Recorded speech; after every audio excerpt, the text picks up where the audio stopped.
Dear students, मैं हूं उपेंद्र मिश्रा और स्वागत करता हूं आप सभी का अपने YouTube channel I T English classes में। और फिर से मैं आप लोगों को बता दूं कि sweetest love I do not गो जो पोएट्री सेक्शन का लेसन 1 है, मैं पुनः उसका question answer, short question answer जो 2-2 नंबर का आता है, मैं लेकर हाजिर हुआ हूं। शॉर्ट क्वेश्चन आंसर ध्यान देंगे। तो आइए बिना देर के हुए क्वेश्चन आंसर को समझते हैं। क्वेश्चन नंबर 1 है कि why does the poet want to go away from his beloved. कवि अपनी प्रेमिका से दूर जाना क्यों चाहता है? वांट टू गो अवे, गोए मतलब दूर, और टू गो जाना चाहता है। कवि अपनी प्रेमिका से, बिलव्ड का मतलब प्रेमिका, से दूर जाना क्यों चाहता है? जैसे कि आपको हिंदी की जरूरत हो तो आप हिंदी में समझ भी लेंगे, यहाँ लिखा हुआ है।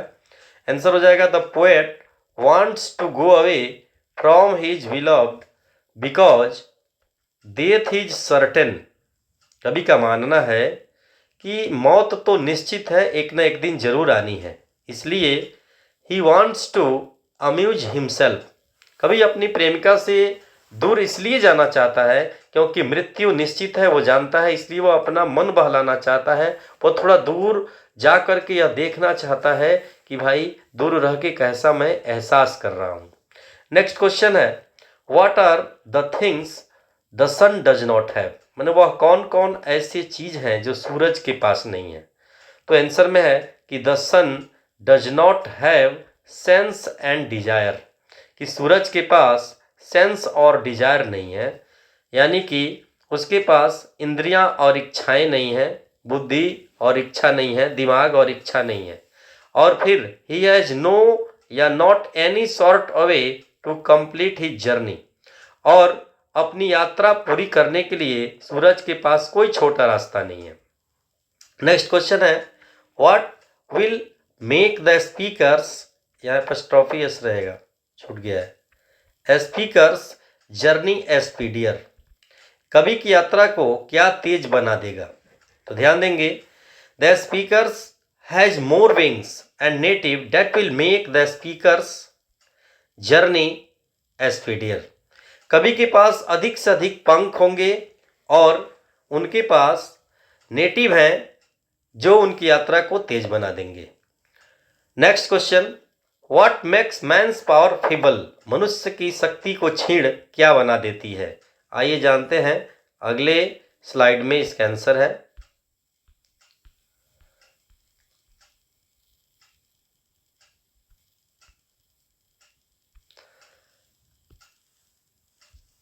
A man cannot add another hour, nor a last hour recall if good fortune fall. Man become hopeless when bad chance comes. It makes man's power feeble। यानी कि अगर किस्मत साथ छोड़ दे तो आदमी एक घंटा भी, एक पल भी नहीं अपने जीवन में जोड़ सकता है। वह रोने लगता है, बिलखने लगता है कि भाई कहाँ से कहाँ पहुँच गए, क्या आ गया मेरे ऊपर, कौन सी विपत्ति आ गई, और ना ही अपने बीते हुए पल को याद करता है। और मैन बिल्कुल बिकम होपलेस, यानी जब उस पर बुरा वक्त आता है तो वह निराश हो जाता है। It makes man's power feeble, और यही निराशा आदमी की शक्ति को कमजोर कर देती है, इससे आदमी कमजोर हो जाता है। नेक्स्ट क्वेश्चन है how do sharing and weeping affect the speaker. आहें भरने और रोने से कवि पर क्या प्रभाव पड़ता है? अर्थात जो जॉन डन राइटर हैं, कवि हैं, और उनकी जो प्रेमिका है एनीमोर, वह जब आहें भरती हैं, साइंग मतलब आहें भरना और वीपिंग मतलब रोना, बेढंगे तरीके से रोने लगती हैं, तो उस पर कवि को कैसा लगता है या उसका कवि पर क्या प्रभाव पड़ता है? तो आंसर में देखिए कि व्हेन द स्पीकर्स बिलव्ड, जब, यहाँ एपॉस्ट्रोफी एस लगा लेंगे, बिलव्ड सिंग साइंस SIGHS, यहाँ वर्ड मीनिंग मिस्टेक है प्रिंटिंग में। When the speaker's beloved sighs, he feels that his soul is taken away। जब कवि की प्रियजन, प्रियात्मा, प्रेमिका आहें भरती है तो उन्हें लगता है कि उनकी आत्मा छीन ली गई है, आत्मा बाहर निकल गया है। And his life blood doth decays, और उनका जीवन रक्त बिल्कुल नष्ट हो गया है, बर्बाद हो गया है। डिकेज का मतलब नष्ट होना, बर्बाद होना। और इन दिस वे, इस तरीके से, tears of A speakers beloved, उनके प्रेमिका के आंसू, spoil both the poet and his beloved life, और उनके प्रियात्मा का आंसू कवि और उनके प्रियात्मा दोनों का जीवन खराब कर देता है, नष्ट कर देता है। नेक्स्ट समझते हैं, इसमें एक्सप्लेनेशन है, आइए जानते हैं। एक्सप्लेनेशन में हम लोग समझेंगे व्याख्या। एक्सप्लेनेशन का मतलब होता है व्याख्या। मैं आपको बता दूं, एक्सप्लेनेशन का मतलब व्याख्या, याद रखिएगा। एक्सप्लेनेशन का मतलब होता है व्याख्या, और ये व्याख्या 4 मार्क्स का आपके परीक्षा में प्रोज सेक्शन से भी और पोएट्री सेक्शन से भी 4-4 मार्क्स का आता है। फिर आपको बताया जाए, पहला एक्सप्लेनेशन है, they who one another keep alive, NE', ये जो दिया हुआ है और आर, इसको नेवर पढ़ेंगे, never. They who one another keep alive never parted we. तो इसको एक्सप्लेन करने का एक तरीका है। पहले ये लाइन हम लोग पहचानेंगे कि किस लेसन का है। तो लिखा जाएगा कि this line has been taken from the poem sweetest love I do not go.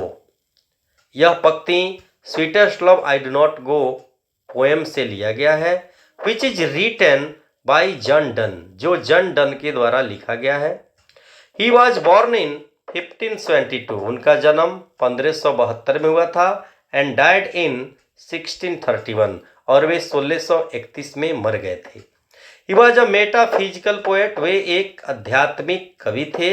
According to this line, इस पंक्ति के अनुसार, the poet wants to say that, कवि, poet wants to say that या पोएट सेज दैट, कवि कहता है कि lovers live in one another, कि प्रेमी और प्रेमिका हमेशा एक दूसरे में रहते हैं, एक दूसरे के दिल में जीवित होते हैं। आइए आगे समझते हैं। दियर सोल्स आर यूनाइटेड, उनकी आत्मा एक दूसरे से जुड़ी होती हैं, बंधी होती हैं। सो इसलिए they can never be parted, इसलिए वे कभी जुदा नहीं हो सकते।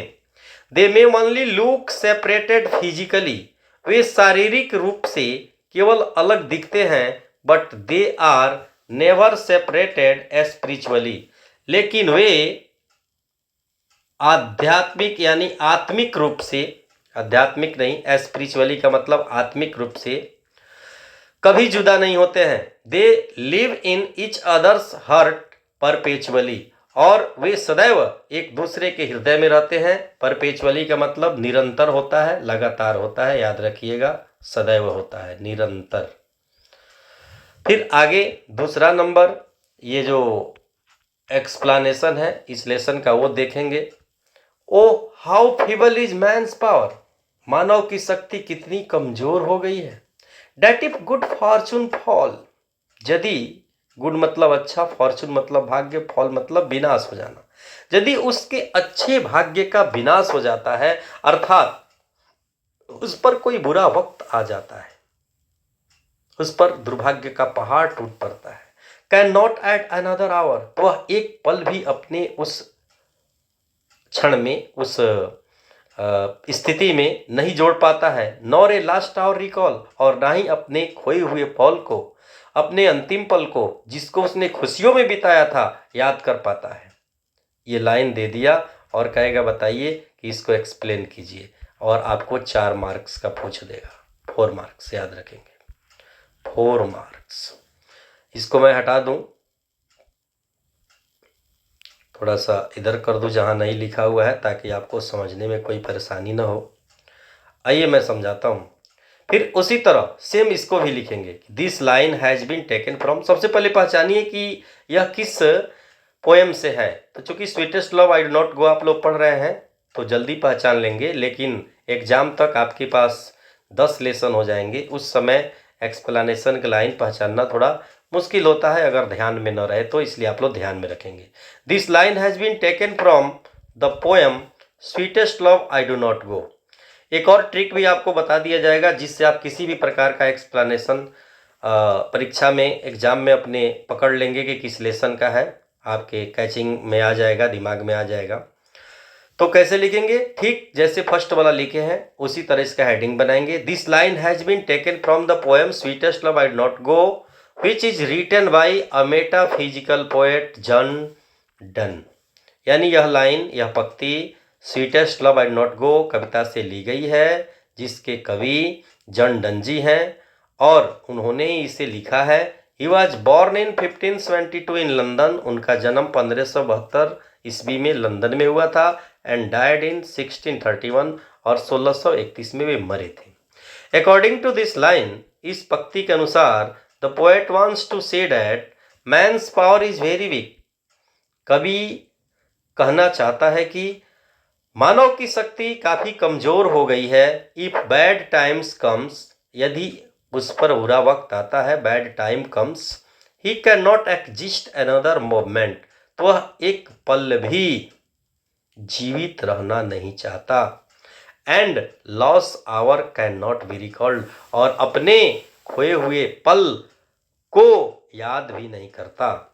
इसका हिंदी यदि चाहिए तो यहाँ लिखा हुआ है, आप लोग देख लेंगे कि यह पंक्ति एक आध्यात्मिक कवि जॉन डन द्वारा लिखी गई कविता sweetest love I do not go से ली गई है। उनका जन्म 1572 लंदन में हुआ था और उनकी मृत्यु 1631 में हुई थी। इस पंक्ति के अनुसार कवि कहना चाहता है कि मनुष्य की शक्ति बहुत कमजोर है। अगर बुरा समय आता है तो वह दूसरी गतिविधि से बाहर नहीं निकल सकता और खोया हुआ घंटा यानी कि पल, यहाँ पर पल अर्थ ले लीजिएगा, वापस नहीं आ सकता या वह याद नहीं करता खोए हुए पल को।